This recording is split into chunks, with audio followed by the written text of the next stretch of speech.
서울특별시의회 저출산 고령사회 문제 극복을 위한 특별위원회 강석주 위원장님의 개회사가 있겠습니다. 위원장님을 큰 박수로 맞이하여 주시기 바랍니다. 여러분 안녕하세요.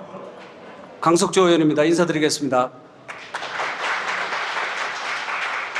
시작부터 아까 우리 장현준 회장님 비롯해서 우리 조남범 한국 회장님하고 김현우 회장님이 인사하는데 너무 경직돼가 있다.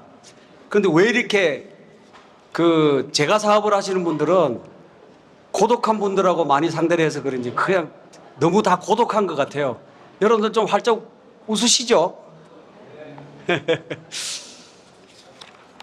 잘 아시다시피 제가 노인복지협회에 참여하는 우리 사회복지 동지 여러분 굉장히 존경합니다.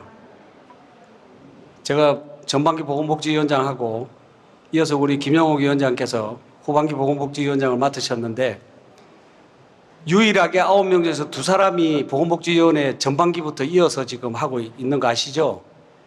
그래서 보건복지위원회의 정책은 변함이 없을 겁니다.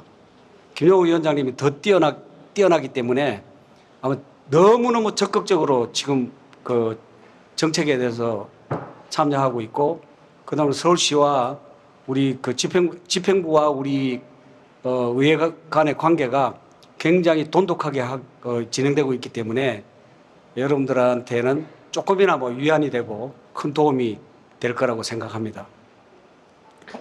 특히 오늘 여러분들 서울형 데이케어 센터와 재가노인 지원 서비스 센터를 중심으로 해서 서울형 어게인 인 플레이스 구변을 위한 정책 방안 모색하는 토론회를 개회하게 돼서 무한한 영광으로 생각하고, 참 오래 가기 전에 이 토론회를 같이 할 수 있다는 것을 다행으로 이렇게 생각합니다.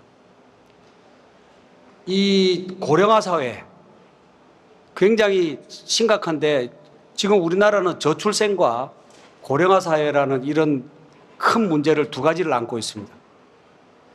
저출생은 현재 오세훈 서울시장께서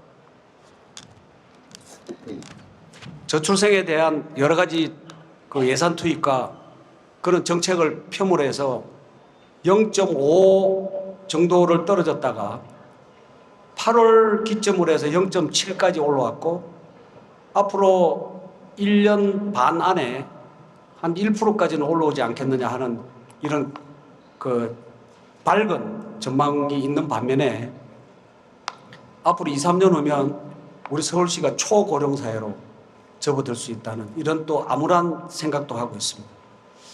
그 중에서 우리가 제일 지금 재가복지센터로서의 가지고 있는, 또 데이케어 센터가 가지고 있는 과제가 뭐냐면은 고령 사회에 있어서 고독 분야, 그 다음에 또 노인성 질환 중에서 제일 무서운 나의 과거를 다 잊어버리는 치매, 또 이런 문제들이 우리 앞에 지금 다가오고 있는 상황에서 아마 여러분들 지금 부모님 같은 분들을 모시고 있는 분들 보시면 알겠지만은 이게 남의 일이 아니다 하는 이런 생각을 다 하리라고 생각합니다. 그래서 무엇보다도 이번에 AIP 우리가 서울형 AIP에 대한 구현을 위한 정책 발전 방향 토론회는 어르신들이 익숙한 환경 속에서 독립적으로 생활할 수 있는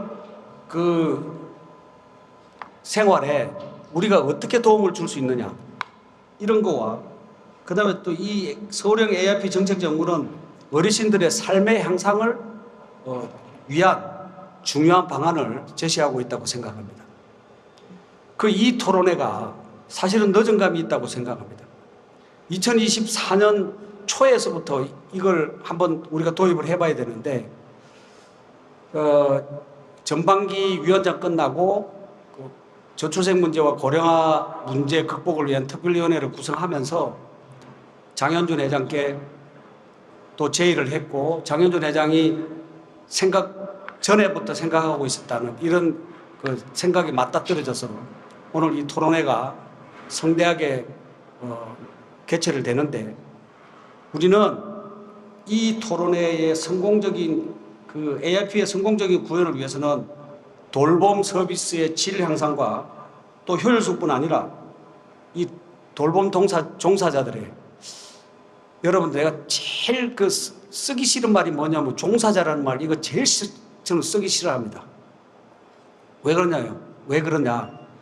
사회복지사는 또 요양보호사 다 전문가들이거든요. 이런 전문가들한테 공공기관에서 쓰는 용어가 종사자라고 그러니까 굉장히 뭐랄까요 받아들이고 싶지 않는 이런 용어입니다. 그래서 앞으로 우리 사회복지협의회 김연훈 회장이 여기 와 계시고 한데 이 종사자라는 말 대신에 또 이분들한테 정말 전문가다운 그 예우를 해줄 수 있는 그런 용어를 한번 좀 깊이 생각해서 앞으로 이게 우리 서울시는 다 통일이 돼야 되겠다 하는 이런 말씀을 또 드립니다. 정말 이 돌봄 종사자 처우 개선 방안을 논의하는 이 중요한 자리에 정말 바람직한 이런 좋은 정책 대안이 마련되어서 이것이 토론회로 끝나는 게 아니라 이 토론회를 기점으로 해서 얼마나 현장에 그다음에 또 집행부 그다음에 국가에 건의가 되어서 이 부분에 지금 현재 우리 센터들이 안고 있는 이런 애로와 그다음에 이 과제에 대해서 정말 하루빨리 좀 현실화가 돼서 여러분들은 정말 음지에서 일하는 이 데이케어 센터와 재가복지센터는 다른 센터보다 또 다른 복지기관보다 더 대우를 받아야 되는 이런 거를 여기서 여러분들한테 립 서비스로 이야기하는 것이 아니라 같은 사회복지인으로서 진심으로 그렇게 되기를 바라는 마음 간절하다는 것을 말씀드립니다. 그래서 2025년도 우리 정치적으로는 조금 암울한 2025년 상반기가 될지 모르겠지만 그렇지만 여러분들은 거기에 전혀 흔들릴 필요가 없습니다. 여러분들이 중심을 잡고 바로 한다 그러면 우리나라 복지는 살 수 있고 또 여러분들 잘 아시다시피 케이스 매니지먼트라는 이야기 들어봤죠. 이게 사실은 이 용어가 한 15년 전부터 나온 말입니다. 이미 우리는 케이스 매니지먼트를 하고 있습니다. 그런데 여타 복지기관에서 케이스 매니지먼트 과연 제대로 되고 있을까요? 그래서 이 사례관리 우리가 재가복지 사업 서비스를 하는 케이스 매니지먼트의 맞춤형으로 사례관리를 해간다면 이 어르신들의 고독 문제는 자동으로 해결될 것이라고 생각합니다. 다시 한번 이 토론회에 참여해 주신 모든 분 그리고 또 토론자로 참여해 주시는 전문가 여러분들께 감사의 말씀드리고 우리 동료 김영옥 후반기 보건복지위원장이 아마 저보다도 더 여러분들을 위해서 더 큰 인파워를 줄 거라고 생각하는데 이 자리를 빌어서 다시 한번 우리 김영옥 위원장님께 큰 도움 달라고 큰 박수 한번 부탁드리겠습니다.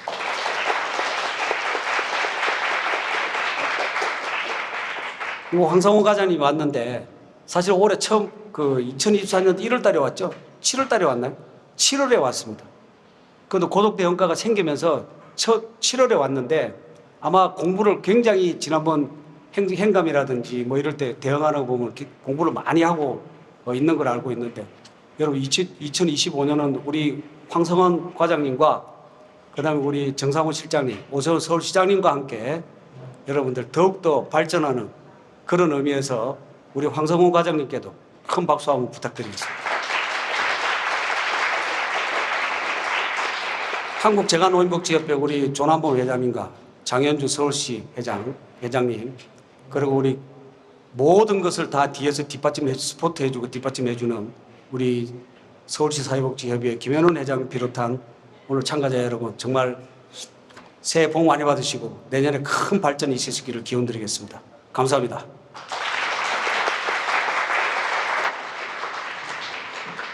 사회복지 현장을 누구보다도 잘 알고 이해하시는 위원장님께서 애정을 가지시고 공동 주관하신 행사에서 진심 어린 교회사를 전해주셨습니다. 다시 한번 강석주 위원장님께 큰 박수를 부탁드립니다. 이어서 서울시 재가노인복지협회 장현준 회장님의 개회사가 있겠습니다. 두 번 올라왔습니다.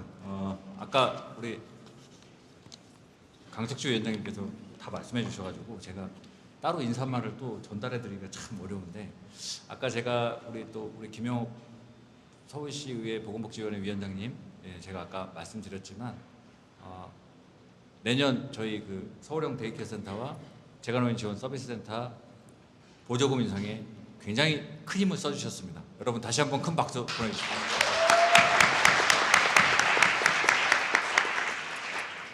네, 감사합니다.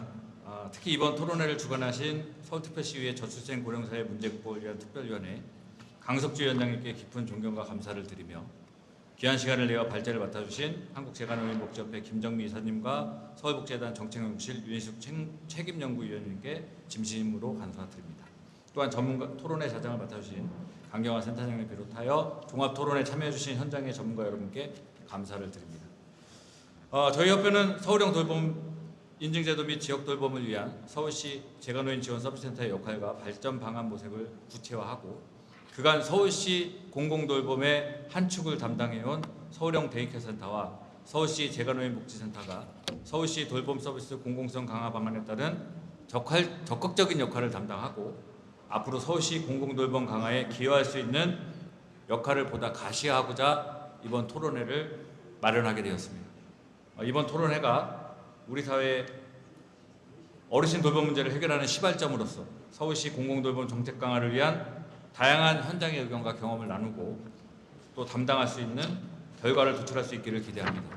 앞으로 본 협회와 회원기관 모두 서울시 돌봄 서비스 공공성 강화 정책이 성공적으로 안착될 수 있도록 최선을 다하겠습니다. 감사합니다.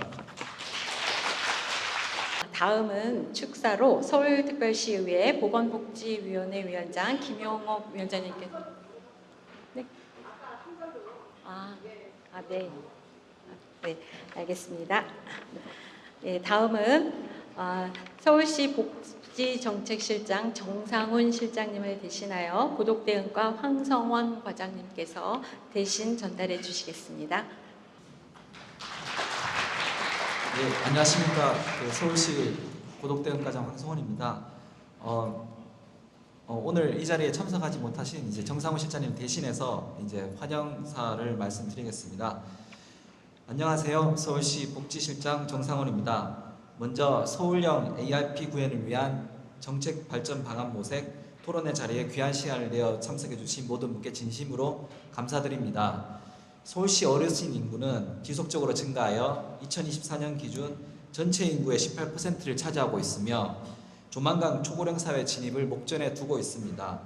이렇게 급격하게 늘어나는 고령 인구와 함께 나날이 증가하는 어르신 돌봄 수에 대응하기 위하여 서울시는 다양한 어르신 정책을 수립하고 추진하고 있습니다. 그중 재가노인 지원 서비스 센터는 1987년 가정봉사원 파견 사업으로 시작하여 어르신들의 삶의 질을 높이기 위해 지속적으로 힘써왔으며 노인 복지 실천에 중요한 역할을 하고 있습니다. 오늘 토론회는 지역 돌봄을 위한 재가노인 복지시설의 역할 및 서울형 좋은 돌봄 인증의 제도의 발전 방안을 모색하는 뜻깊은 자리입니다. 어르신 한 분 한 분에게 필요한 것은 단순한 물리적 돌봄뿐만이 아니라 정서적 지원과 삶의 의미를 찾아주는 것입니다. 오늘 나누는 토론이 어르신들의 삶을 보다 풍요롭고 따뜻하게 만드는 데 기여할 수 있기를 기원합니다. 마지막으로 이 자리를 빌어 늘 어르신들을 위해 애써주시는 모든 관계자 여러분들께 깊은 감사의 말씀을 전합니다. 여러분의 노고가 모여서 어르신들이 더욱 건강하고 행복한 삶을 살아갈 수 있는 사회가 만들어질 수 있을 것입니다. 오늘의 토론회가 의미 있는 결실을 맺어서 향후 서울시 정책과 제도가 발전해 나가는데 도움이 되도록 신경 쓰겠습니다. 감사합니다. 이것으로 개회사와 축사를 모두 마치고요. 이제 본격적으로 토론회가 진행이 되겠습니다. 다음은 주제 발표와 토론회 순서가 이어지겠는데요. 두 분의 발제자 주제 발표와 토론자 분들의 무대 배치가 이어지겠고요. 발제자 주제 발표 이후에 토론자 분들께서 무대 좌석으로 나와서 착석하여 주시면 되겠습니다. 오늘 좌장을 맡아 토론회를 진행하실 서울시 재가노인복지협회 강경아 부회장님께 이후 진행을 마치시기 때문에 이후에 마이크를 넘기겠습니다. 네. 지금 지역 돌봄을 위한 서울형 재가노인 지원서비스센터의 역할과 발전 방안 모색에 지금 행복한 재가노인 지원서비스센터 한국재가노인복지협회 이사 김정미 센터장님 나오셔서 첫 번째 주제 발제해 주겠습니다. 이 자리에서 발제하도록 하겠습니다. 큰 박수로 부탁드리겠습니다. 반갑습니다. 철도 파업이라서 기차에 좌석도 얼마 없는데 이 자리에 참석하려고 이렇게 여러분들 뵈려고 열심히 왔습니다. 반갑습니다. 김정미입니다. 네, 지역 돌봄을 위한 서울형 재가노인 지원 서비스센터의 역할과 발전 방안 모색에 대해서 말씀드리겠습니다. 재가노인 복지 환경이 굉장히 많이 바뀌었습니다. 지금 이제 우리가 보통 패러다임이 변화하고 있다라고 하는데 지금 세 번째 패러다임이 변화하고 있는 중입니다. 그래서 여러분들이 꼭 아셔야 될 거, 그리고 우리가 앞으로 어떤 방향으로 나아갈 것인가에 대해서 조금 중점적으로 말씀드리도록 하겠습니다. 의료요양 지역 돌봄 통합 지원에 관한 법률이 제정되어진 건 알고 계시죠? 네, 2026년부터 이제 3월부터 시행이 됩니다.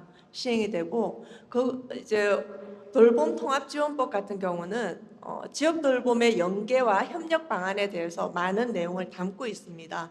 그래서 여러분이 그 부분도 아셔야 될 것 같고 해서 중점적으로 4번에 대해서 중점적으로 제가 말씀은 드리지만 이 부분도 알고 계셔야 될 것 같아요. 자, 아까 그 시에서 오신 분이 그런 말씀하셨어요. 1997년이었죠?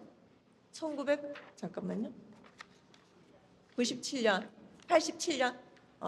네, 1987년부터 이렇게 말씀하셨는데 가정봉사원 파견 사업이 공식적으로 되어진 것은 그보다 조금 더 늦게였어요. 조금 더 늦게였고 보시다시피 법령에 가정봉사원이라는 게 제정됐던 것은 1989년이고 91년, 92년도에 여러분이 사업을 시작하시게 됐습니다. 그러다가 2008년 노인 장기요양보험 제도가 시행되면서 우리가 1차적으로 큰 변화가 한번 있었어요. 또 그러고 난 뒤에 2020년 노인 맞춤 돌봄 서비스가 생겨나고 난 뒤에 2차적인 변화가 있었습니다. 어떤 변화가 있었냐면 서울은 지금 얘기를 들어보니까 굉장히 내년 예산도 오르고요. 또 이제 시나 의회에서 협조도 많이 해주셔서 굉장히 좋긴 한데 다른 타시 같은 경우는 이 부분이 살짝 위기로 왔었어요. 약간 축소되는 것도 있었고. 근데 이제 2024년부터 이제 의료요양에 관한 돌봄 통합 지원법이 생기면서 3차 변화가 이루어졌습니다. 노인 돌봄, 재가노인 복지의 대상이 완전히 달라지게 되죠. 경도 인지 장애라든지 알코올 의존이라든지 우울, 고독이라든지 그리고 고립 상태의 노인이라든지 여러분 서울시의 재가노인 지원 서비스 센터를 담당하는 주무과가 고독 대응과로 올해부터 바뀌었잖아요. 그래서 이 부분도 여러분이 잘 알고 계셔야 될 것 같고 우리가 여기에서 어떻게 그러면 사업의 방향을 설정할 것인가에 대한 얘기도 해야 될 것 같습니다. 재가노인 복지 서비스는 재가노인 지원 서비스는 가장 이제 그림 이미 지침에서 이 그림은 많이 보셨을 거예요. 굉장히 포괄적이고 굉장히 광범위합니다. 이제 그거는 지금 노인들의 욕구가 굉장히 다양해졌기 때문인데 그래서 여러분들의 역할이 더더 중요하게 되어져 있는 거죠.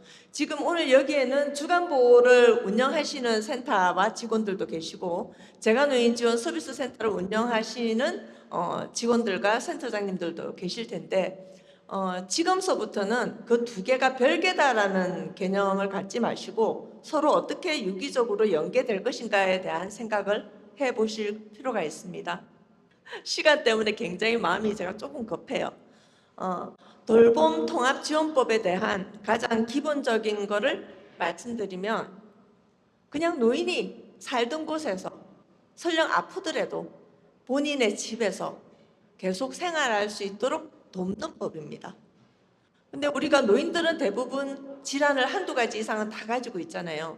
그래서 사회복지적인 측면으로만 접근해가지고는 지역사회에 계속 살게 할 수가 없어요. 그래서 어려와 요양이 같이 통합하고 연계되어져야 됩니다.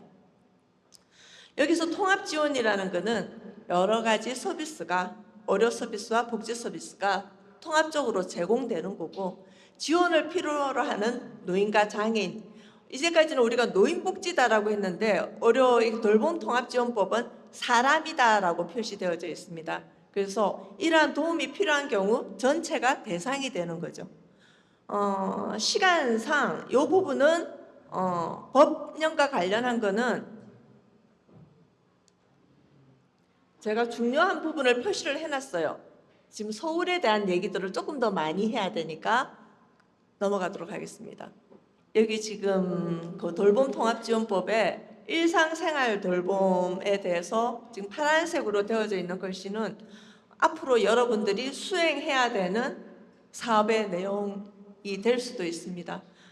지금 제가 저번 달부터 보건복지부의 과 사무관님하고 또 그 이제 정책과랑 계속 얘기하고 있는 거가 이 재가노인지원 서비스센터가 이런 사업을 충분히 수행 가능하다라는 얘기를 하고 있습니다. 하고 있고 맞춤 돌봄 서비스를 수행하고 있는 기관들도 있잖아요. 맞춤 돌봄 특화 서비스를 수행하고 있는 기관 있습니까 혹시? 특화 한 것도 없습니까? 재가노인지원 서비스센터 중에 노인 맞춤 돌봄 서비스의 특화 사업을 수행하고 있는 기관. 특화 사업이 그 우울이라든지 언둔이라든지 굉장히 긴급한 경우에 생겨나게 되는 상황에 대한 도움을 주는 겁니다.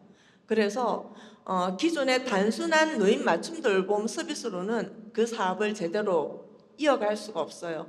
그래서 제가 복지부에 끊임없이 얘기하고 있는 거가 그 특화 서비스처럼 깊이 있게 들어가야 되는 서비스를 수행할 수 있는 기관이 재가노인지원 서비스센터다라는 얘기를 하고 있고, 보건복지부에서도 굉장히 긍정적으로 받아들여서 빠르면 내년에 시범사업이 바로 생길 수도 있습니다. 돌봄통합지원법은 다른 모든 법률에 우선하여 적용됩니다. 돌봄과 관련해서는. 그리고 예방적 건강관리부터 생애 말기 돌봄까지 책임을 지는데 중요한 거는 여기 별딱지가 붙어 있죠. 공공성. 공공성을 지닌 재가 완결형 통합지원 연계 체계라는 겁니다. 그래서 우리는 뭐 방문요양 사업도 있고 기타 등등 다른 사업도 있는데 충분히 가능하지 않아라고 할 수 있는데 여기에서 공공형이라는 말이 들어가 있어서 저는 누구보다도 재가노인지원 서비스센터, 재가노인지원 서비스센터 같은 경우는 공공법인들이 많으시죠. 그래서 여기에서 아주 중점적인 역할을 해야 된다라고 생각해요. 협의체도 구성하셔야 될 거고. 지금 이렇게 통합 돌봄과 지역 돌봄과 관련해서 이거 보건복지부 책자에 그 시범 안내 사업 책자에 나와 있는 겁니다. 이런 사업들이 내년에는 재가노인 지원 쪽하고 조금 더 긴밀하게 연계가 되어져야 되지 않겠느냐라는 거고, 어려다 보니 우리가 지역사회에서 어려를 쉽게 만날 수 있는 곳, 그리고 또 어르신들 집을 방문해야 되는 거잖아요. 재가노인 지원은. 노인복지관은 어르신들이 노인복지관으로 찾아오시지만 재가노인 지원은 우리가 어르신들 댁을 가는 거잖아요. 그래서 우리처럼 같이 가는 어려를 맡고 있는 쪽 방문 간호하고 연계할 수 있는 그런 방법도 생각해 보실 수 있습니다. 부산시에서 지금 하고 있는 시범 사업이에요. 자, 이 부분부터 이제 서울의 얘기를 하겠습니다. 서울시에서 재가 돌봄 활성화를 위해서 돌봄통합지원법에 따른 이런 체계를 지금 만들어놨는데 다행히 이 체계 안에 재가노인 지원이 표시가 되어져 있죠. 저기 표시가 되어져 있고, 근데 이제 저기 좋은 돌봄 인정기관, 중증 전문 지원 기관은 장기요양 제도 하에서 되어지는 기관으로 알고 있고, 단순 사례인 경우 서비스 제공 기관에 이제 바로 의뢰할 수도 있고, 예. 그래서 이 전달 체계 속에 돌봄 통합 지원 전달 체계 속에 서울은 재가노인 지원이 포함되어 있습니다. 서울에서 올해부터 지침이 크게 변경이 되어져서 새로운 지침이 나왔다 해서 제가 봤었는데 사실은 변경되어진 지침이 아닙니다. 전국적으로는 이미 이 지침으로 되어져 있던 거가 서울은 조금 늦게 바뀌었어요. 예. 그 서울시하고의 이미 이제 그 부분은 이제 서로 간에 이제 기존을 고수해 가면서 이번부터 바뀌는 걸로 그렇게 되어진 걸로 알고 있습니다. 그래서 2011년부터 유지되던 기존 사업 체계가 새로운 사업 체계로 개편되어졌다 했는데 보건복지부 사업 안내는 이미 이렇게 개편되어져 있었다라는 거.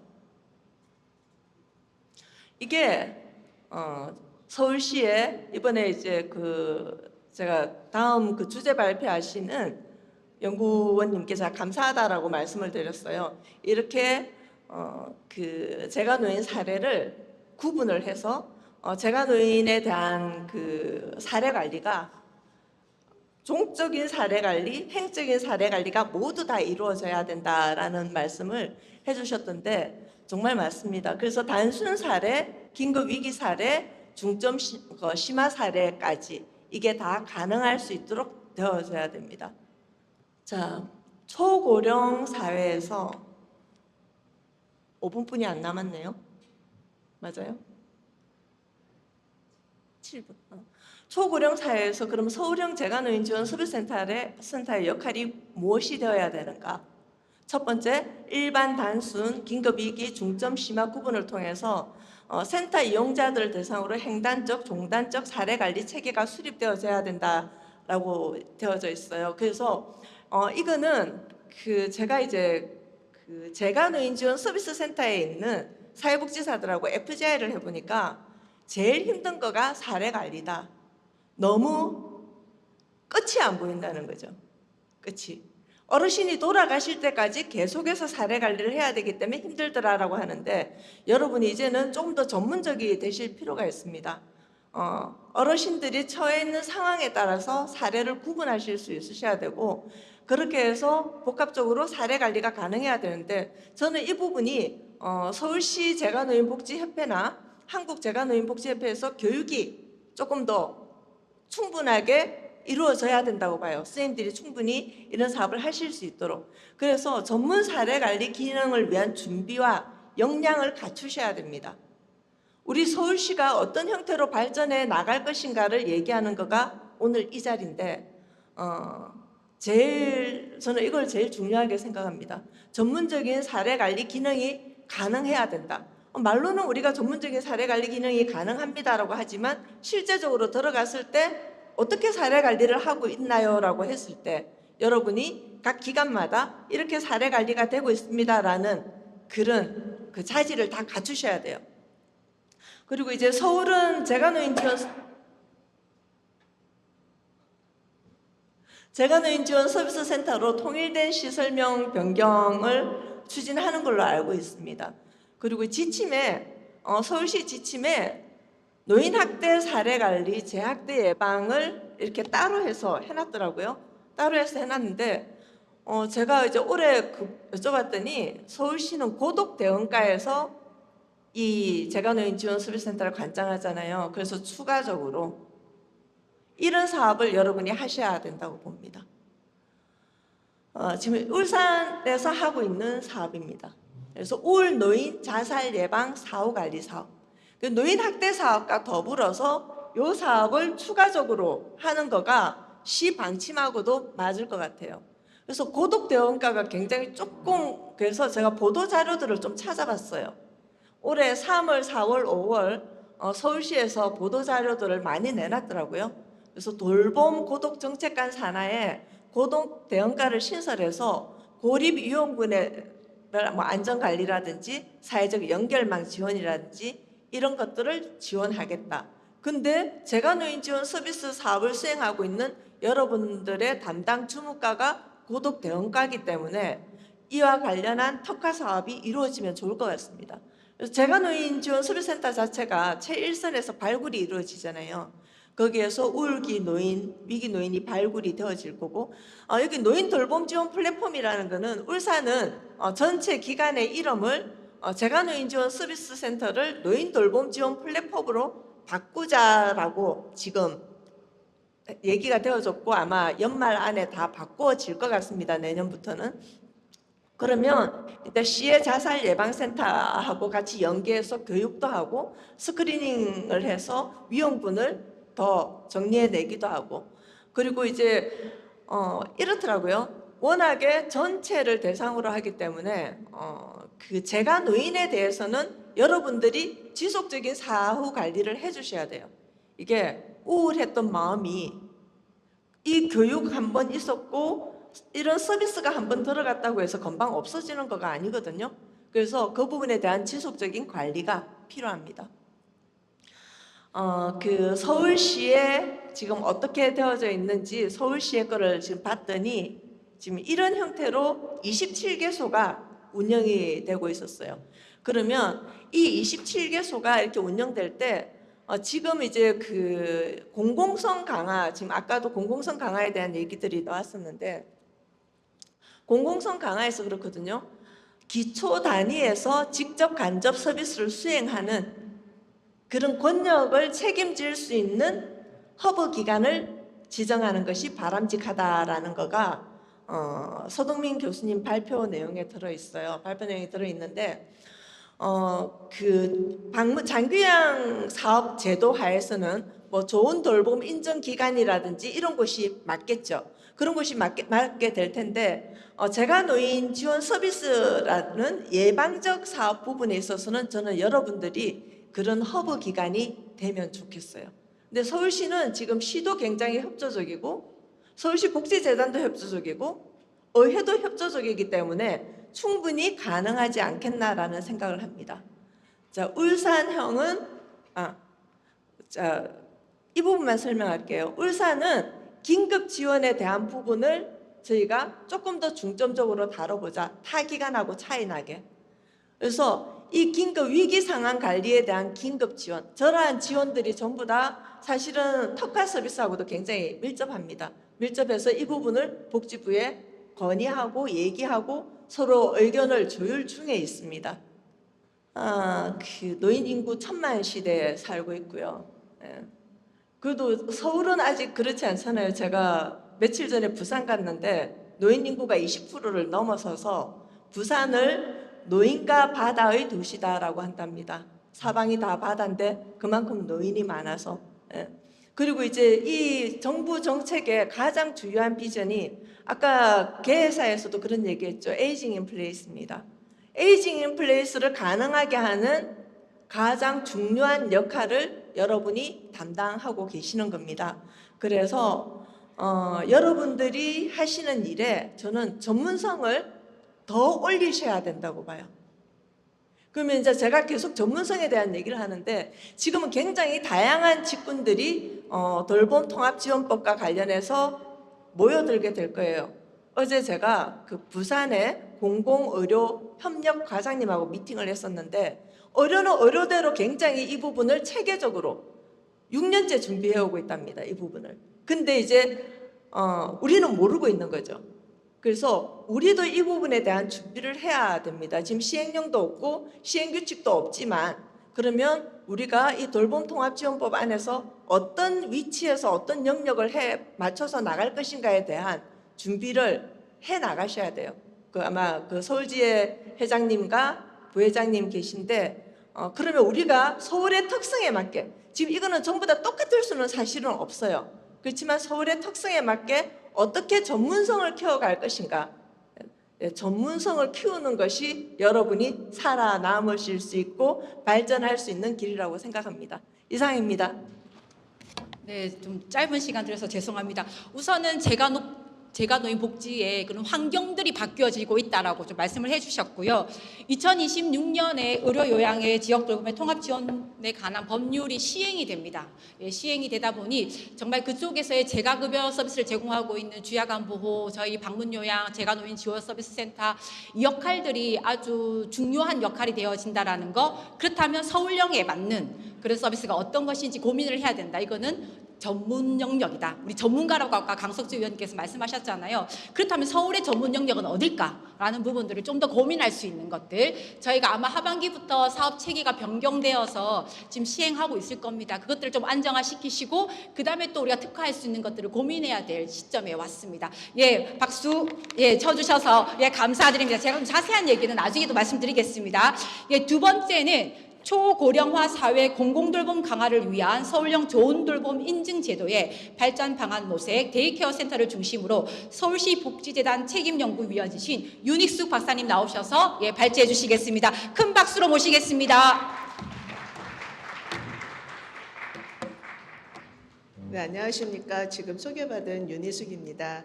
먼저 이렇게 귀한 자리에 발표할 수 있는 기회와 또 저를 소개할 수 있는 자리를 저에게 주셔서 너무 감사합니다. 포인터가 지금 떨어져서 잠깐 그냥 제가 말로 먼저 설명을 좀 드리도록 하겠습니다. 또 맛있는 점심 식사를 드셔야 돼서 제가 12시까지 끝내야 된다라는 지금 조금 제게 주어진 시간이 짧아지기는 했는데요. 크게 두 가지만 좀 기억해 주시면 좋겠습니다. 오늘 이 현장에 계신 우리 여러분들과 또 우리 기관장님들 그리고 제 축사해 주신 많은 분들이 지금 자리 떠나셨지만 그래도 우리가 함께 오늘 이 자리에서 토론회 안에서 함께 좀 고민해 보고자 하는 건 앞으로 노인 천만 시대에 서울특별시라는 우리가 살고 거주하는 이곳에서 나의 직업인 돌봄의 서비스 제공자이자 돌봄 보호자로부터 우리가 위임받은 그 시간을 안전하고 또 필요한 프로그램을 제공하는 우리는 어떤 역할을 해야 되나 그 부분을 함께 제가 드리는 자료로 공유도 해주시고 고민도 한번 해봐 주시면 감사하겠습니다. 제가 오른쪽 위주로 시야를 봐서 저는 왼쪽에서 서서 하고 싶은데 괜찮으시죠? 네, 왔다 갔다 하지는 잘 않겠습니다.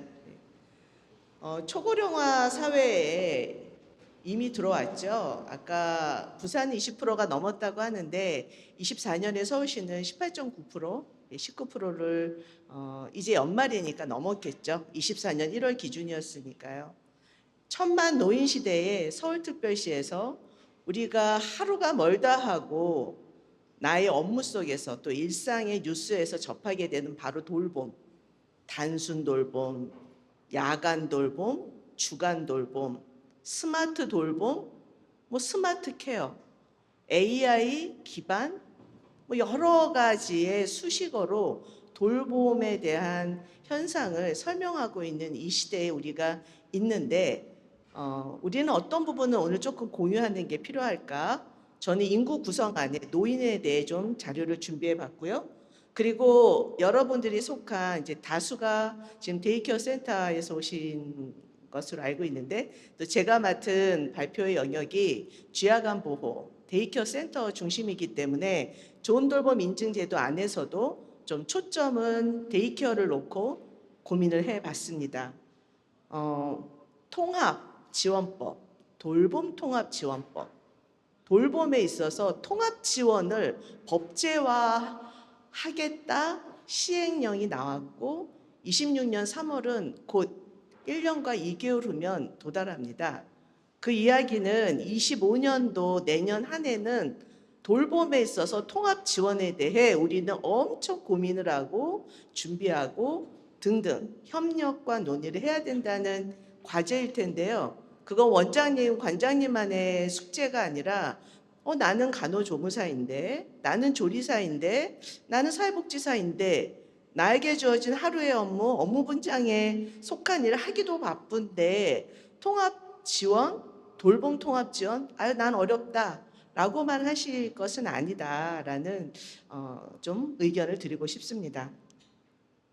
많이 보신 장표일 텐데요. 자료집에 있지만 보건복지부가 2023년 6월에 발표했던 제3차 장기요양 기본계획안에 많은 노인 또 노인에 대한 돌봄, 장기요양 제공에 관련된 우리가 한 번쯤 읽어봄직한 수치적으로도 좀 알아두어야 할 법한 내용들이 있어서 자료로 좀 공유를 드리려고 합니다. 노인에 대해 좀 이해해 보자고 했죠. 초고령화 사회의 천만이다라고 하는데 나에게 와 닿는 직장인으로서 아까 종사자 표현하셨지만 내가 속한 센터에 나는 급여를 받는 직원이잖아요. 예, 어떤 업무를 하든 그 근로가 이루어지는 직원으로서 종사자로서 사회복지사로서 요양보호사로서 과연 노인의 인구가 많다 하는데 도대체 뭐가 어떻게 되는 건지 그림 한두 장 정도 기억하시면 좋을 것 같습니다.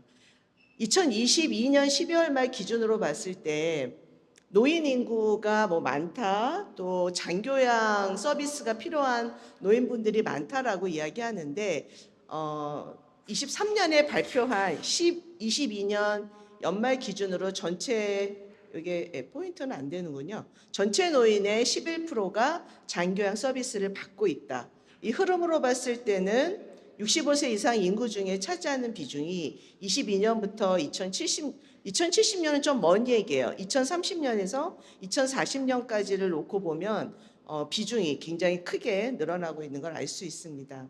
노인 인구의 비중은 전국에 비해 서울시가 특별히 다른가? 더 처지나? 라고 봤을 때 2015년 기준으로는 서울시가 좀 낮았지만 2025년 기준을 비롯해서 조금씩 뒤로 갈수록 서울의 노인 인구는 좀 줄어드는 것으로 추론을 합니다. 왜냐하면 수도권으로 인구가 많이 이동하면서 전국이 5,100만인데 서울시는 이제 더 이상 1,000만 서울이라는 표현을 하지 않거든요. 그 안에서 노인 인구의 비중을 살펴보는 것이 의미가 있습니다. 옆에 자료는 전체 서울시 평균, 이건 23년 초 기준의 18.5%인데 자치구별로 보시면 포인터가 안 되는 게 좀 많이 아쉽네요. 빨간색으로 되어 있는 장표들, 구들 보시면 가장 23년 기준으로 구의 구민 인구 대비 노인 인구의 비중이 가장 높은 것은 강북구입니다. 23.8%로 나와 있습니다. 이 장표는 또 뭘 좀 고민해 보고 싶냐면 베이비 부모가 다 노인이 됐다 이런 얘기를 합니다. 그것이 우리에게 미치는 영향은 뭘까요?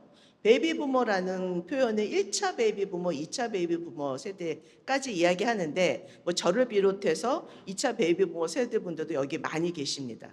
그 이야기는 65세 이상이 되었다, 80대 초반이 되었다 하더라도 내가 장교양 서비스가 필요한 만큼, 즉 5등급, 4등급 혹은 내가 모시는 나의 배우자인 가족이 장교양 서비스를 받아야 된다, 받을 정도가 아직 아니다라는 판단에 있어서 베이비 부모가 갖고 있는 경제력, 사회적 활동, 장기 기간 동안의 근로활동 등을 통해 장교양 서비스는 아파야 받는 거지라는 잘못된 오인들도 있을 수 있다는 것입니다.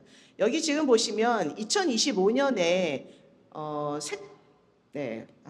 아쉽습니다. 여기 지금 위에 헤드라인을 뽑으면 65세 이상 28년 이후에는 모두가 65세 이상이 되는데 베이비 부모가 돌봄의 보호자가 다수가 늘어난다는 것이고 그들은 정보를 찾고 지식을 기반으로 판단을 하는 세대이기 때문에 훨씬 더 내 배우자, 내 형, 나의 언니, 90세가 넘은 나의 부모님이 장교양 서비스를 받는 것이 나의 삶의 질에도 우리 가족의 삶의 질에도 개인의 삶의 질에도 훨씬 더 높은 수준으로 올라갈 것이다라는 정보 전달과 홍보 효과가 높을 수 있는 세대가 된다는 것입니다. 이 부분을 좀 공유하고 싶었고 2030년에는 우리가 초고령 사회에서 4명 중 1명이 노인이 되는 25%를 우리가 예측합니다. 지금 한 테이블에 6명 이상 앉으셨잖아요. 2분 이상은 이제 노인이시라는 거예요. 예전에는 제가 양로시설 연구도 최근에도 하고 또 뭐 평가도 했지만 예전에는 양로원 하면 저 어르신은 양로원에서 나오신 분인가 봐 라고 동네에서 그런 눈길을 줬대요. 그래서 양로원에 가면 나는 양로원 가서 죽어야 되나 보다라고 굉장히 서글펐다는 거예요. 그게 지역사회 인구 구성이 피라미드였을 때는 그런 시선이 있었는지도 몰라요.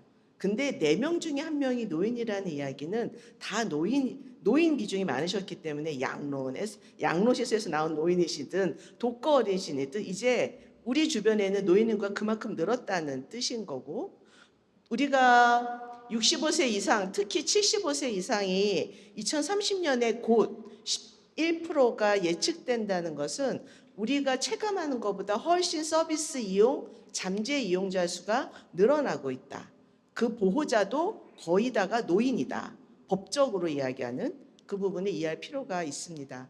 이건 아까 봤던 내용의 좀 다른 그림인데, 뭐 아시겠지만 장교양의 시작은 노마돌에서 시작을 해서 방문 요양 서비스를 받다가 시설 급여 대상인 요양시설로 가는 분들도 있고, 노마돌을 꾸준히 받으시다가 시설로 가시는 분도 있고, 방문 요양으로 시작해서 끝까지 방문 요양을 받으시는 분도 있고, 장교양 서비스를 이용해서 시작과 끝까지 생애를 마감하실 때까지 받게 되는 경로들은 개개마다 다 다릅니다. 근데 비중은 재가에서 제공하는 비중이 점점 더 크게 증가하고 있는 거고요. 등급의 비중은 인구 비중에 따라 당연히 증가할 텐데, 여기서 뭐 뒤에 제가 장교양 기관별 주요 이용자의 등급 비중도 같이 공유를 드리겠습니다만, 전국 데이터예요. 서울시 데이터는 제가 21년에 연구했던 이후에 좀 변화가 클 것 같아 최근 자료만 제가 가져와 봤습니다. 2022년 기준으로 보면 뭐 46%가 4등급이 많고요. 5등급, 3등급 그리고 5등급의 순서입니다. 이게 어떤 의미를 가져오는 걸까요? 전체 등급자 중에 4등급이 많다.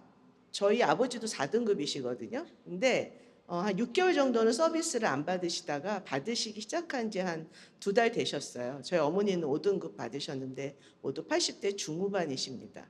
서비스 시작이 저희 부모님의 경우는 방문 요양이에요. 그렇다고 노인 부부신데 방문 요양 서비스에 대해서 어떻게 인지하고 계시냐면, 당사자들은 왜 등급 평가 받으려면 공단에서 사람이 나오잖아요. 막 뭘 물어봐요. 그리고 요양보호사가 어머니 마음에 드셔야 되기 때문에 집에 면접도 왔어요. 보여주시더라고요, 시설장님께서. 근데 부모님 서비스를 이용받는 당사자는 나를 좀 돌봐주는 서비스다. 장교양 이런 개념보다, 또 저야 이 분야에 있지만 저희 가족들은 제가 5남매 셋째인데 다른 형제들도 장교양은 뭔가 병원을 좀 연상하고 요양시설을 연상했다가 이렇게 국가가 지원을 해서 자부담이 적게 일주일에 3번씩 오시는 서비스가 우리가 못 가는, 제가 여기서 드리고 싶은 말씀은 틈새 돌봄, 긴급 돌봄, 사각지대 돌봄이라는 게 서울시가 정책적으로 아동과 보육에 대해서 틈새 돌봄 굉장히 강조하고 있잖아요. 우리 노인분들도 장교양 등급을 받으신 분들이라면 가족이 함께, 자녀나 배우자가 함께 살 수 없는 경우, 1인으로 자립적 행동이 어려운 경우, 인지 여부를 떠나서 그럴 때 그 틈새 돌봄을 집에서만 받는 걸 원하시는지. 저는 사실 저희 어머니가 지금 5등급이신데 4등급 되면 정말 데이케어 센터를 권하고 싶거든요. 데이케어 센터를 권하는 이유는 그렇게 다양한 프로그램을 그렇게 많은 전문가분들과 매일매일 다르게 우리 자녀들은 절대 함께 할 수가 없거든요. 자녀들은 함께 있는 시간 동안 내내 잔소리 위주로의 걱정이라고 하지만 부모님들이 듣기 싫은 이야기 위주로 할 것이기 때문에 데이케어 센터와 특히 야간 돌봄에 대한 그 틈새 공백을 공공성 차원에서 돌봄에 대한 확대가 필요하다. 저는 사실 오늘 이 가설을 가지고 이후의 장표들을 좀 설명을 마저 드리겠습니다. 서울형 좋은 돌봄 인증 다 아실 거예요. 국가가, 보건복지부가, 국민건강보험공단이 전 세계에 유례 없이 훌륭한 성공 모델이라고 하는 건강보험 제도가 있는데, 왜 서울시는 인증이라는 것으로 또 좋은 돌봄이라는 그 주제를 가지고 왜 사업을 하나요? 2009년에 시작을 했어요. 저희 장 회장님과는 2009년도부터 인연이 있습니다. 세월이 많이 지났더라고요. 대상도 다양해졌어요. 잠시 멈췄던 방문 요양도 있었지만 이제 다시 또 시작이 될 것이고, 안심돌봄 이름이 무엇으로 불리우든을 떠나서 이제 장교양 기관은 전 대상이 돌봄 인증의 대상으로 들어오게 됐어요. 여기 오신 많은 분들은 이 인증 마크가 있으시죠? 절차도 굉장히 촘촘하게 잘 돼 있어요. 제가 2년 전에 세종시도 서울형 좋은돌봄 인증을 보고 시범사업에서 운영하겠다고 한 연구에 참여했었고, 또 올해 청주시도 우리도 좋은돌봄 서울시가 성공 사례라는데, 다른 지자체, 시도 단위에서 서울형 좋은돌봄의 인증을 볼 때 인식하는 그 성공, 뭐라고 생각하세요? 좋은돌봄 인증 기관이 되면 서울시는 다음과 같은 걸 요구합니다. 의무준수사항이라는 거는 지켜야만 하는 것이에요. 지켜야 한다는 거는 지켰는지 안 지켰는지를 다음번 심사 때, 재인증 심사 때 보겠다는 얘기죠. 다 아실 거예요. 서비스 영역, 일자리 영역, 더더욱이 그 회계 영역에 대한 부분들은 준수 여부에 대한 부분들을 본다고 합니다. 저는 여기서 오늘 1시간 이상 토론회라고 해도 드리고 싶은 말씀은 많지만, 준수를 하려면 준수 요건이 돼야 되잖아요. 공부를 잘하기를 바라요. 모든 부모님은 나의 자녀에 대해, 혹은 우리의 다음 세대가 더 미래지향적인 비전을 꿈꾸기를 바라요. 그러려면 내 자녀가 공부를 잘하기를 원한다면 공부를 잘할 수 있는 환경을 만들어줘야 되잖아요. 보통 그걸 우리가 공부방이라고 하는 책상을라도 마련해 준다든지, 아이가 공부할 수 있는 시간에는 좀 조용히 한다든지, 의무를 준수하도록 하게 하려면 프로그램 제공 기반의 요건, 강사비라든, 그리고 안전에 대한 부분들, 뭔가 요건이 있어야 우리가 준수할 수 있는 거 아닌가요? 장교양기관은 분명히 민간 사업자가 많이 들어와 있고 수익을 낼 수 있는 비즈니스 모델로 모두가 인정하는 유형인 거는 맞지만, 좋은 돌봄 인증 기관이기 때문에 우리가 더 대가로 치러야 되는 내용들이 있죠.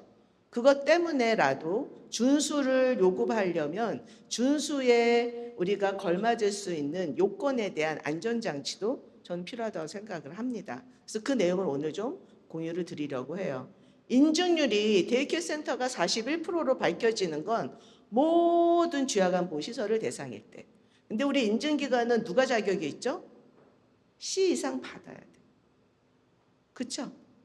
신설 센터라면 이전 등급이 없다면 심사 신청 자격이 있지만, 공단평가 결과를 갖고 있다면 C등급 이상이어야 인증기관 하고 싶어요 라고 자격을 신청할 수 있어요. 40.7%인데 그 안에 포함하지 못하는 60여 프로 중에는 C등급 이하가 있죠. 서울시의 목표는 뭘까요? 모든 서울시의 주야간보호시설이 다 C등급 이상이 되는 것, 그건 너무나 바람직할 거예요. 근데 그건 좀 요원할 수도 있어요. 그래서 우리가 인증률을 어떻게 할 건지도 생각을 해봐야 되는 부분이 있습니다. 이 부분도 아까 그 인증기관이라면 반드시 지켜야 하는 의무준수 사항들에 대한 것들 있죠. 근데 그러면 이 부분들은 비교 자료니까 넘어가고요. 제가 생각하는 아까 가설에 대해 좀 공유가 필요한 두세 장만 놓고 3부를 마치도록 하겠습니다. 제가 21년에 조사했던 것 중에 왜 인증을 신청하지 않나? A, B, C 등급을 받았는데 왜 신청하지 않나? 202개소에 대해서 전화 설문조사를 했었어요. 기관장님 대상으로. 응답률이 78%가 꽤 높았어요. 이 기관장님들의 응답 중에 좀 놀랐던 건 좋은 돌봄 인증이 뭔지 몰라요. 에 대한 비율이 45%나 됐다는 거. 지금 좀 달라졌을까요? 그리고 설명을 했어요. 그렇다면 신청하십니까에 대해서는 한 12%는 해보고 싶네요. 그러나 알았는데 신청하지 않았던 기관들의 응답은 자격 요건이 나하고 안 맞는 것 같아요. 아까 얘기했던 그 자격 요건, 의무 준수 사항에 대한 부분들을 지켜낼 자신이 없고, 또 하나는 그 대가로 의무 준수를 지키는 대신에 받는 대가로의 인센티브가 매력적이지 않았다는 얘기인 거죠. 우리 심의 기준들, 지원 기준들 많이 있습니다. 제가 이제 야간 운영에 대해 좀 초점을 드리려고 하는데 사실 요양보호사 1명, 간호조무사 1명이 야간에 반드시 있어야 된다가 원칙이죠. 예, 그럼 두 분이 필요한 직무가 야간 시간 내내 운영될까? 이거에 대해서 좀 고민해보고 싶어요. 제가 여기서 직전 6개월 평균, 직전 6개월에 대한 기준이라고 하는 게 여러 환경 변수가 있을 수 있기 때문에 주간이야 직전 6개월, 1년 전 정원 대비 현원의 70% 등에 대한 그 커트라인을 말할 수 있는데 야간인데 직전 6개월로만 하는 게 맞을까? 3년 심사에 대한 내용인데 이런 것도 좀 생각을 해봤고 심사 때 내는 야간 운영 계획이 너무 제 생각엔 러프예요. 러프한데 공공성 개념은 제가 그냥 패스하겠습니다. 아까 말씀드렸던 돌봄의 보호자가 이제 거의 고령자법에는 55세도 노인이기 때문에 고령자이기 때문에 돌봄 대상자의 80대 후반은 거의 돌봄 보호자가 특히나 요즘에 저출생도 저출생이지만 출산 시기가 늦어지기 때문에 여기 계신 모든 분들의 20년 후에는 우리 자녀들이 다 사회활동을 하고 있는 분들이에요. 그러면 그분들 그 당시에는 1인 가구 노인이 점점 더 늘어날 텐데 야간 시간, 심야 시간에 대한 부분들의 케어를 조금 더 우리가 고민해야 되는 건 아닐까? 특히 사회활동이 많아지고 인터넷 등에 대한 여러 가지 아주 기본적인 수단이 됐기 때문에 예전처럼 정보에 늦지가 않다는 말이죠. 주야간 보호시설은 각 구마다 다르고 또 요거는 주야간 우리 데이케어 내에서의 주요 등급자가 3, 4등급과 5등급이 많다는 거는 이분들이 고령화가 되어지잖아요. 고령화되면 5등급에서 4등급으로 혹은 4등급에서 3등급으로의 등급 변화가 있는 동안 데이케어 센터 이용하시다가 1, 2년이면 다 요양시설 가시는 건 아니기 때문에 특히 3등급, 4등급에 해당하는 분일수록 야간 케어가 필요한 분들의 대상이 늘어날 때 우리가 안전하게 그들을 케어할 수 있는 확보가 되어 있느냐에 대한 부분들입니다. 그래서 제가 오늘 야간 돌봄이 안정적으로 운영되려면 실적을 가지고 거꾸로 야간 지원을 취소한다가 아니라 돌봄 보호자의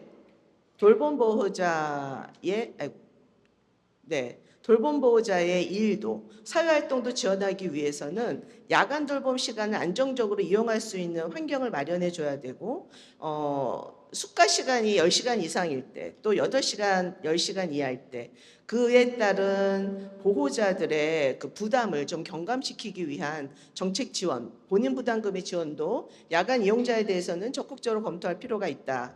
또 하나는 야간 서비스, 돌봄 시간 안에 이루어지는 서비스의 질을 확보하기 위해서는 인력에 대한 그리고 프로그램 운영에 대한 질을 안정적으로 계획하는 데 필요한 예산도 야간 돌봄에 들어가는 지원은 보조금 안에서 100% 해당할 수 있도록 계획안을 다시 짜야 된다라는 생각이 저의 의견입니다. 지금 인증기관의 야간 돌봄에 대한 지표가 안내, 준수, 프로그램 활동, 식사 제공, 운영 인력 이렇게만 보고 있어요.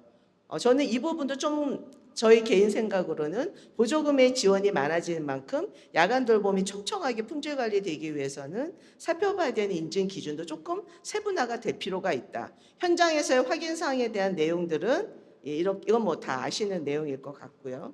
이건 제가 몇 개 샘플을 좀 가져와 봤어요. 이거 보여드리고 마무리하겠습니다. 우리 기관 거네? 라고 하실 분이 있을까 하고 오늘 수상기관들을 봤더니 좀 안 계신 것 같아요. 제가 잘 고른 것 같습니다. 3개인데요. 이 두 번째 기관은 홈페이지에 있는 거예요. 그러니까 제가 따온다고 해서 위법은 아니잖아요.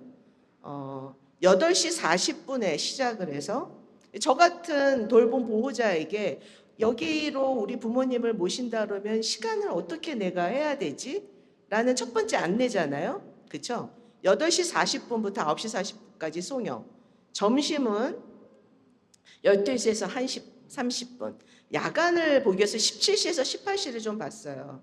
17시 여기는 주간 이용 서비스 송영을 16시 30분부터 시작을 하고 야간 어르신 활력 징후 측정이 16시 30분에 들어갑니다. 촘촘히에서 20시 30분에 끝. 각각 프로그램들은 다 다양하니까 이건 제가 설명하지 않을게요. 왼쪽의 두 번째 기관은 아예 주간 보호부터 야간 보호로 나누어서 17시를 기준으로 1차 오후 1차 송영 그리고 2차 송영이 17시에서 18시 10분도 이루어진대요.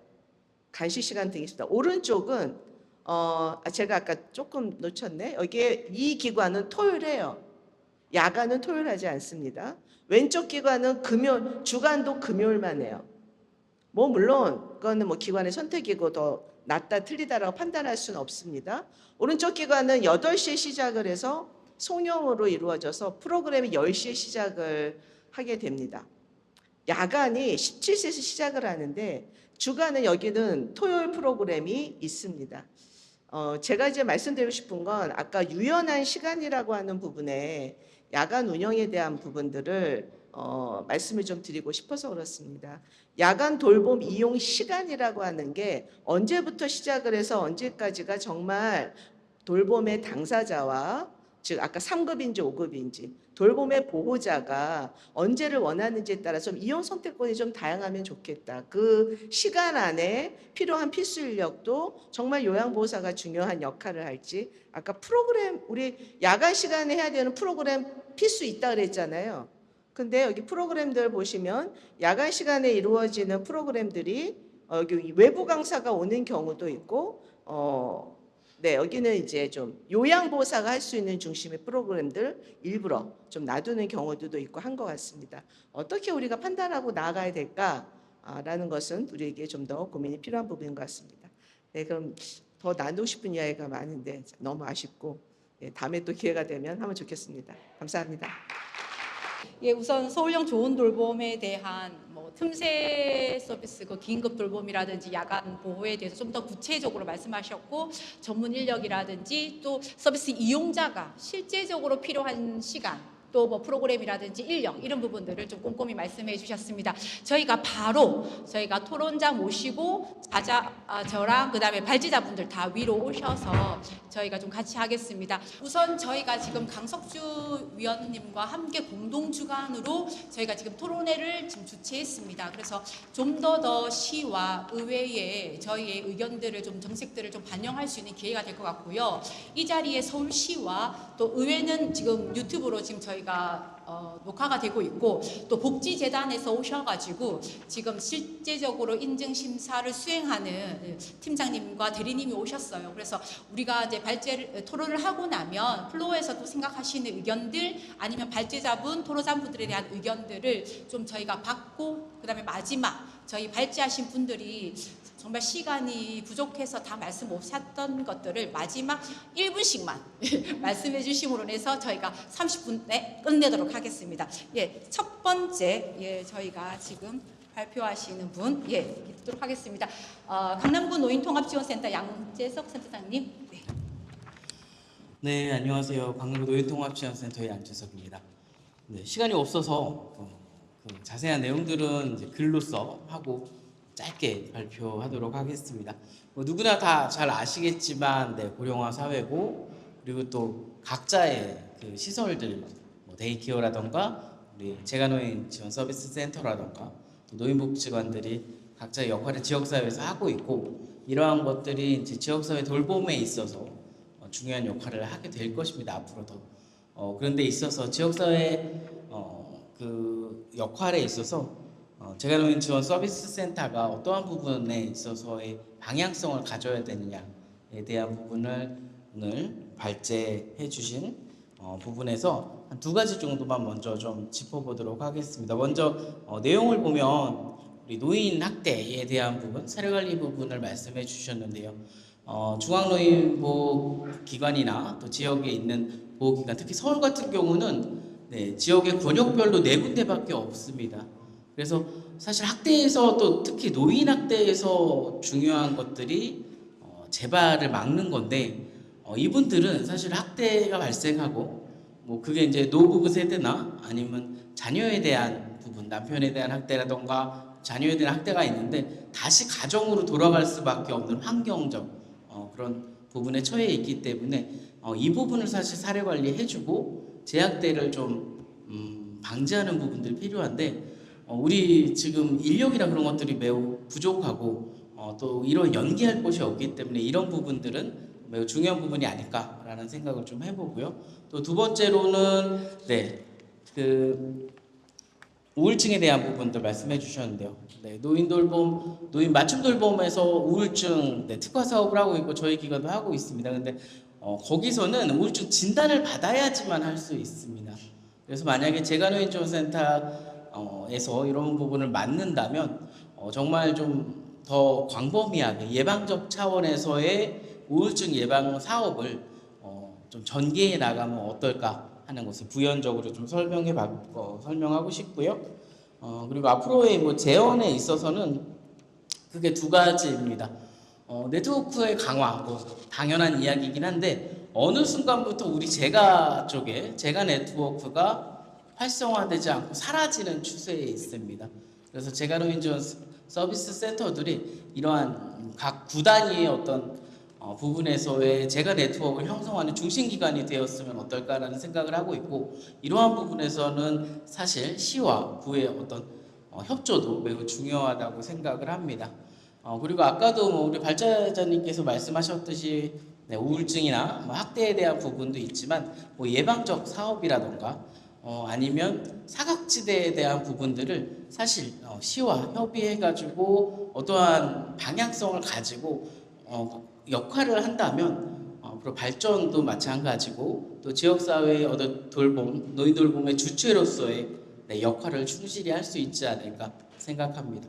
이상 발표를 마치겠습니다. 네, 감사합니다. 예, 말씀해 주셨던 좀 특화 부분인 거죠. 노인과 학대와 우울 관련된 거. 그걸 예방적인 차원에서 좀 해야 된다는 부분과 우리 발제분하고 동일한 맥락입니다. 이렇게 협의체 구성해야 되는 지역 네트워크 얘기 부분들을 하셨고 또 특화된 공동사업들도 이게 필요하다. 예방적인 필요하다. 그래서 보니까 저희가 노후 대비 학교, 결혼 예비 학교처럼 이런 부분도 재가노인 지원 서비스 센터에서 충분히 할 수 있을 것 같습니다. 예, 감사합니다. 예, 두 번째 저희 효림 재가노인 지원센터 김유리 센터장님, 예, 발표해 주시겠습니다. 네, 안녕하십니까. 효림 재가노인 지원센터 김유리입니다. 저도 일단 오늘 발제해 주신 김정미 센터장님께 너무 감사드리고 대부분의 내용에 동의하기 때문에 토론문의 내용을 조금 스킵하고 제언 부분과 결론 부분만 말씀드리는 걸로 진행하고자 합니다.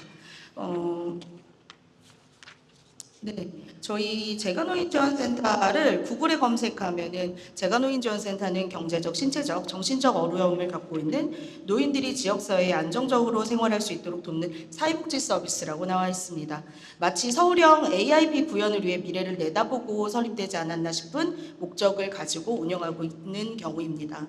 재가노인지원센터가 보다 안정적이고 전문적으로 그 역할을 수행할 수 있도록 지역 돌봄을 위한 서울형 재가노인 지원센터의 역할과 발전 방안에 대한 내용은 저 나름대로의 제언만 말씀드리도록 하겠습니다.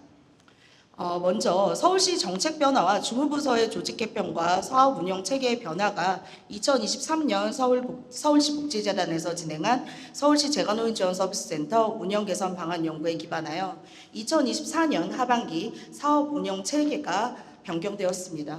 서울시 정책 방향의 변화로 앞서 거론한 바와 같이 주무부서가 어르신복지과에서 고독대응과로 조직 개편됨으로써 서울시 재가노인 지원 서비스 센터는 그 어느 때보다 고뇌의 시간을 보내고 있다고 생각합니다.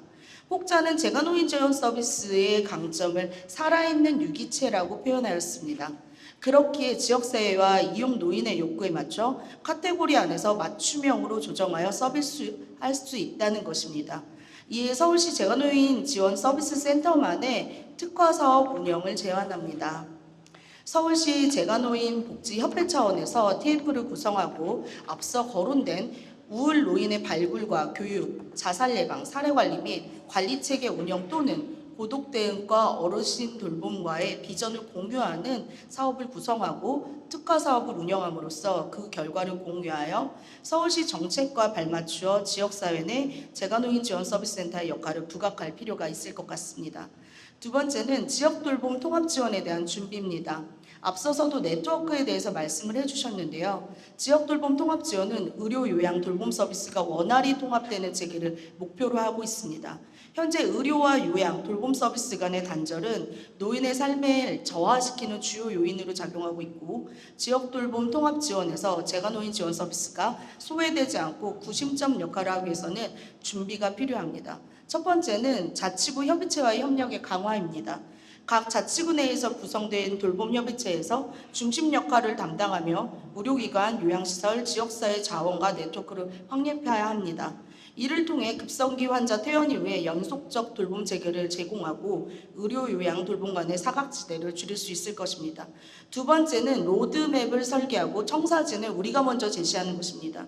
2025년까지 단계적 로드맵을 마련해 지역 돌봄 통합 지원 체계의 구체적 역할과 프로세스를 정리하고 그 안에서 재가노인 지원 서비스의 역할을 확고히 부여함으로써 지속 가능한 운영 방안을 제시해야 합니다.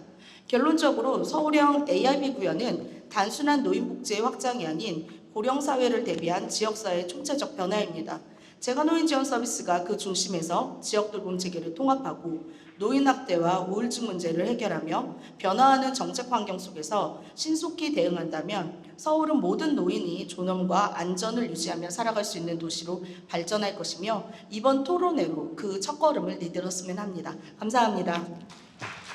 네, 다들 빠른 시간 내주셔서 예, 감사드립니다. 23년도에 유니숙 박사님께서 재가노인 지원서비스센터의 운영 개선 방안을 하셨고, 또 24년도에 하반기에 그런 사업이 또 체계 동일한 말씀이지만 또 고독 대응가 나오고, 아마 26년에 이제 돌통법이 시행되고 25년은 저희 임기도 마지막 해입니다. 3년차. 그래서 아마 하나의 핵을 긋지 않을까 이런 의견들을 가지고 또 새로운 사업들을 구성해가고 좀 더 다져지면 26년들을 좀 체계적으로 준비할 수 있을 것 같습니다. 예, 저희가 김정미 센터장님을 모셔던 이유는 울산시가 재가노인 지원서비스센터가 이렇게 축소가 될 뻔했어요. 했는데 이런 여러 가지 법과 뭐 시행되어 온 것들 여러 가지 할 수 있는, 그럼 재가노인 지원서비스센터에서 할 수 있는 역할들을 가지고 계속 시와 소통하는 가운데 축소가 아니라 확대가 되었어요.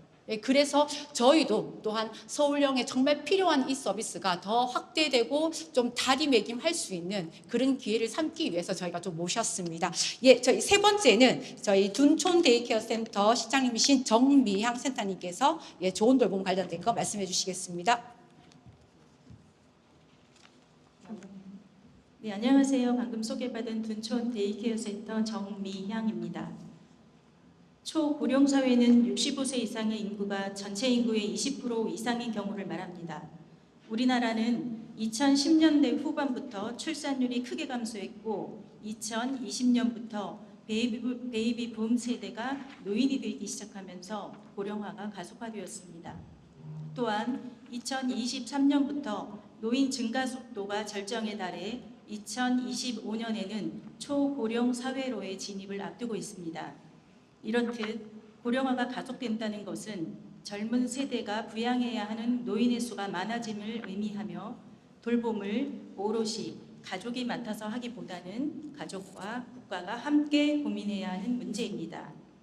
초고령 사회의 공공 돌봄 강화를 위해서는 서울형 좋은 돌봄 인증 제도의 핵심 지표인 좋은 돌봄 서비스가 바탕이 되어야 할 것입니다.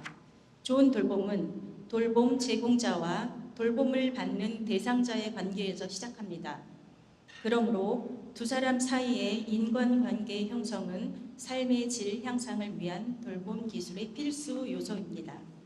돌봄이란 대상자가 다양한 형태로 표현하는 생각과 감정을 받아들여 적절한 방법으로 되돌려주는 것입니다.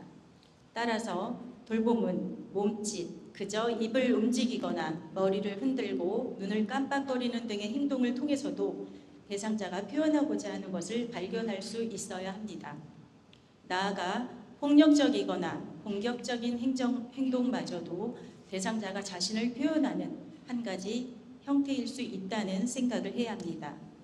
이와 같이 좋은 돌봄 인증 제도가 발전하기 위해서는 다음과 같은 조건이 밑바탕이 되어야 할 것입니다. 첫째, 대상자를 이해해야 합니다. 이를 위해 대상자가 살아온 배경, 신체 상태 및 심리 상태를 정확하게 파악하고 대상자가 원하는 도움을 제공하는 것을 돌봄의 기초로 삼아야 합니다. 특히 치매 대상자의 경우 얼굴 표정, 눈맞춤, 태도 등 비언어적 의사소통도 매우 중요하므로 돌봄 제공자는 가능한 한 모든 방법을 활용하여 대상자를 이해하도록 노력해야 합니다. 둘째, 대상자 가족과 좋은 관계 형성이 될 수 있도록 노력해야 합니다. 대상자의 삶의 질을 높이기 위해 돌봄 제공자는 대상자 본인과 좋은 관계를 구축하는 동시에 대상자의 가족과도 굳건한 신뢰 관계를 이루어야 합니다. 가족과 신뢰를 형성하려면 돌봄과 관련된 가정 내 문제를 잘 파악하고 있어야 하며 돌봄 과정에서 알게 된 비밀을 누설하지 않으며 가족이 느끼고 있는 부담과 피로 정도를 파악하여 대상자의 돌봄을 계획해야 할 것입니다. 셋째, 대상자가 안전하고 편안하게 생활할 수 있도록 도와주는 것이 돌봄의 기본입니다. 돌봄 대상인 노인은 정신 및 신체 기능이 저하되어 사고나 긴급 상황이 발생하기 쉬우므로 돌봄 제공자는 항상 세심한 주의를 기울여 사고를 예방함과 동시에 상태 변화를 예측하여 예방, 대책과 응급처치를 준비해 두어야 합니다. 이와 관련해서 서울형 좋은 돌봄 인증 데이케어센터 운영 지원 계획에는 야간 이용자 수별로 운영 필수 인력을 요양보호사 및 간호조무사로 배치하고 있습니다. 그러나 많은 기관들에서는 야간 운영 시간인 저녁 6시에서 10시까지는 간호 영역보다는 돌봄의 영역이 대부분을 차지하다 보니 간호조무사보다는 요양보호사 인력이 더 필요하다는 목소리가 나오고 있습니다. 응급 상황 발생 시 응급처치가 의료행위를 대신하는 것은 아니며 의료진의 진료를 받을 때까지 또는 전문 의료인의 치료가 불필요한 상황인 경우에는 회복 가능성이 확인될 때까지 돕는 것입니다. 예를 들어 돌발 사고나 질병이 발생했을 때 병원에서 전문적인 치료를 받기 전까지 행해지는 즉각적이고 임시적인 처치로서 고통 경감, 상처, 질병의 악화 방지, 심리적 안정 도모 이러한 것들을 목적으로 합니다. 그러므로 요양보호사는 전문적인 치료를 신속하게 받을 수 있도록 119에 연락하는 것부터 시작하여 적절한 응급처치를 수행할 수 있어야 합니다. 넷째, 야간 돌봄 서비스의 질 제고를 위한 프로그램 운영 현실화가 필요합니다. 저녁 식사 후 귀가하는 대상자를 제외하고는 6시 이후에는 정원의 절반 이하의 인원만 남게 됩니다.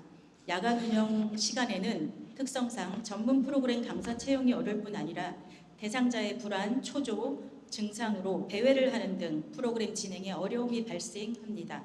이와 관련해 대상자가 하루 종일 쌓인 피로를 풀어주는 물리치료 등 온열요법, 공기압 마사지 등의 프로그램이 운영되어야 한다고 생각합니다.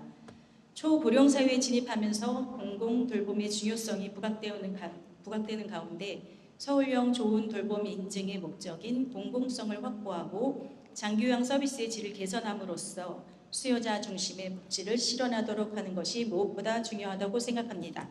공공성은 서울형 좋은 돌봄 인증 제도를 많은 기관들이 참여할 수 있도록 지자체에서 적극적인 홍보 및 노력이 필요할 것으로 사료됩니다. 이상입니다. 네, 감사합니다. 좋은 돌봄 인증 제도가 발전하기 위해서 저희가 이제 4가지 정도 이렇게 말씀해 주셨습니다. 마지막 토론자입니다. 구립성수일가 이동 서울숲 데이케어 센터 박필선 센터장님께서 발표해 주시겠습니다. 네, 짧게 부탁드릴게요. 네, 박필선입니다. 저는 윤희숙 박사님께서 말씀하시는 내용들에 많은 것들을 공감을 하고 또 야간 돌봄에 있어서 질적인 부분들을 강화시켜야 된다는 말씀들을 해주셨는데 제가 한 내용들은 자료로 일단 대처를 하고 저는 3가지를 말씀드리고 싶습니다. 일단은 서울형 좋은 돌봄 데이케어 센터 돌봄 서비스는 공공이라는 인식이 필요하고 또 변화도 필요하다라는 말씀과 그리고 야간 돌봄 서비스 질 강화를 위해서 운영 인력 지원 방안에 대한 현실성이 필요하다.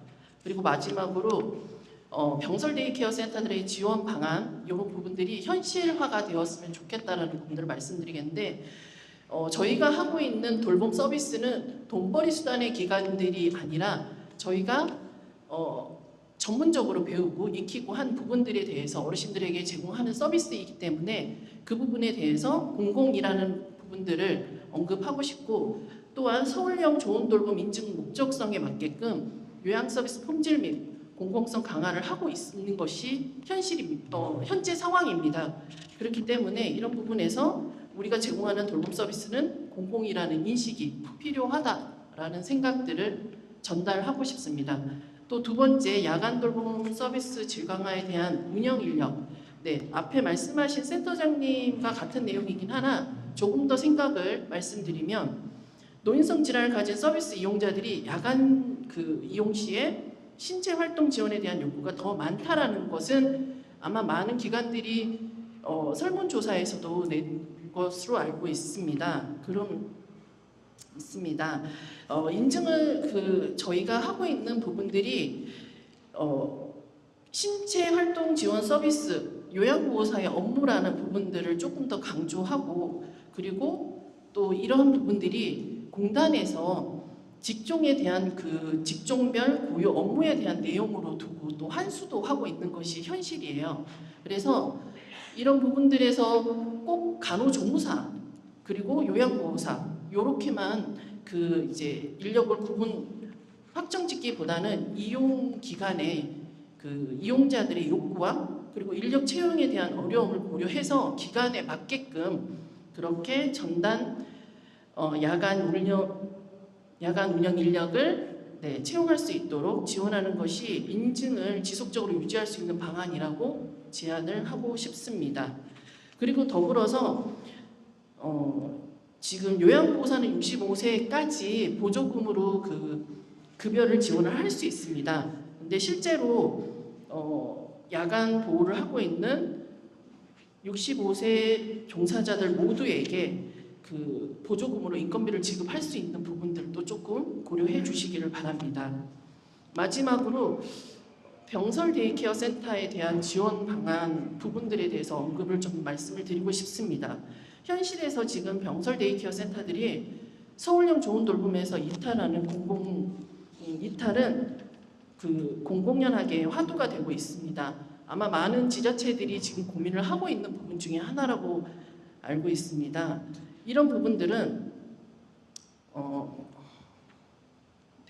인증지표상의 병설 데이케어 센터의 한계 그리고 이에 대한 보상에 관한 개선도 필요하다라고 생각이 들고, 병설 데이케어 센터 운영 보조금이 10년 전과 동일한 것도 사실입니다.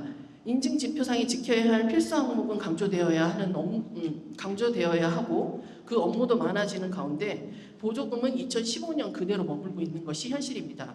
구립시설 또는 시립시설의 병설이라는 명분을 중요시 생각하고 운영은 하고 있으나 건강보험공단의 현지 조사와 그리고 이러한 부분들의 제재, 인건비 상승에 관한 기관 운영의 어려움, 인력 채용 등의 애로사항 등으로 폐업하는 기관들과 폐업을 고려하는 기관들이 발생하는 것들을 인지하고 최저임금이 지속적으로 인상됨에 따라 데이케어 센터의 인건비 부담을 말할 수 없는 부담으로 다가오기 때문에 이는 종사자들의 급여를 적정 수준으로 유지하기 위한 필수 사항임에도 그러하지 못한 현실을 인지하고 서울형 좋은 돌봄의 인력, 질 높은 서비스 유지와 종사자들의 처우를 개선하는 병설 기간만의 서비스 품질을 높일 방법이라고 말씀을 드리고 싶습니다. 이상입니다. 네, 마지막 토론까지.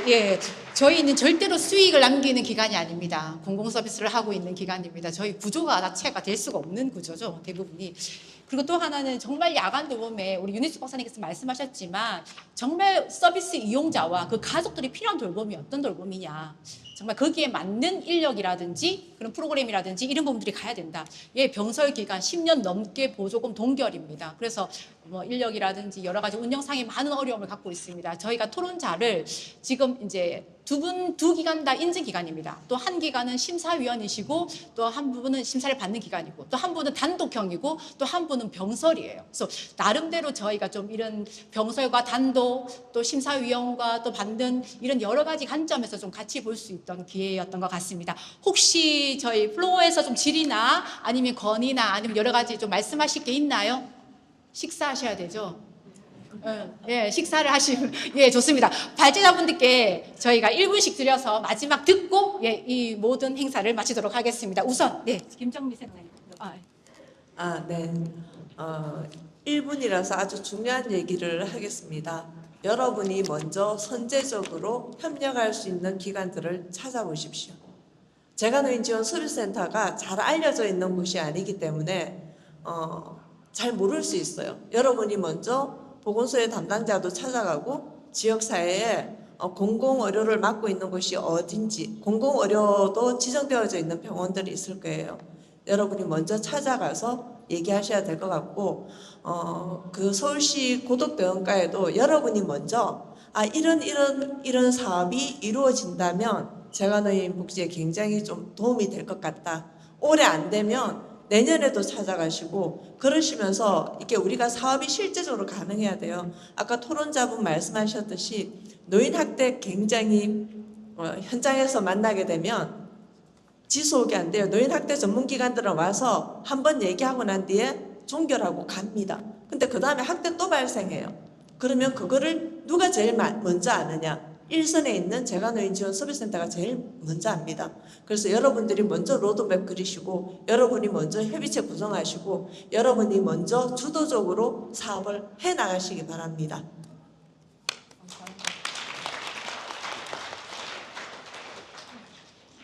그 지역사회 안에 네트워크를 강화하자라는 그 짧은 단어 안에는 많은 의미가 함포되어 있습니다. 오늘 이 자리에 모이신 우리 재가노인복지협회 소속 회원기관분들, 우리끼리는 서로 네트워킹이 잘 되어 있나요?